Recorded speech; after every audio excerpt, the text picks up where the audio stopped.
नमस्कार मित्रांनो, स्वागत आहे तुमचं आपल्या या नवीन व्हिडिओमध्ये। आज आपण शंभू महादेव डोंगर रांग याविषयी जीके क्वेश्चनच्या स्वरूपात माहिती जाणून घेणार आहोत।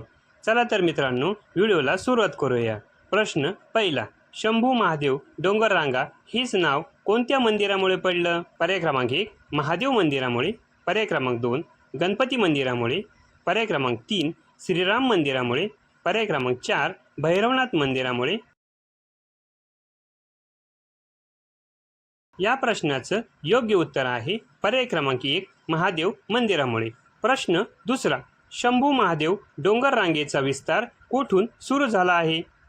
पर्याय क्रमांक 1 माथेरानपासून, पर्याय क्रमांक 2 पाचगणीपासून, पर्याय क्रमांक 3 महाबळेश्वरपासून, पर्याय क्रमांक 4 लोणावळापासून। या प्रश्नाचं योग्य उत्तर आहे पर्याय क्रमांक 3 महाबळेश्वरपासून।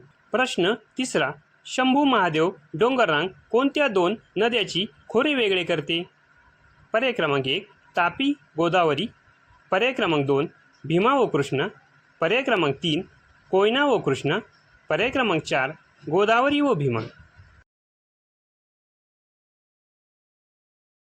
या प्रश्नाचं योग्य उत्तर आहे पर्याय क्रमांक 2 भीमा व कृष्णा।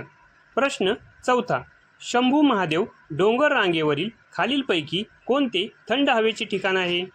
पर्याय क्रमांक 1 पन्हाळा, पर्याय क्रमांक 2 आंबोली, पर्याय क्रमांक 3 म्हैसमाळ, पर्याय क्रमांक 4 महाबळेश्वर। त्या प्रश्नाचं योग्य उत्तर आहे पर्याय क्रमांक 4 महाबळेश्वर। प्रश्न पाचवा, शंभू महादेव डोंगर रांगेवरील कोणते पठार टेबललँड म्हणून प्रसिद्ध आहे? पर्याय क्रमांक 1 पाचगणी पठार, पर्याय क्रमांक 2 तोरणमाळ पठार, पर्याय क्रमांक 3 मांजरेचे पठार, पर्याय क्रमांक 4 मालेगाव पठार। या प्रश्नाचं योग्य उत्तर आहे पर्याय क्रमांक 1 पाचगणी पठार।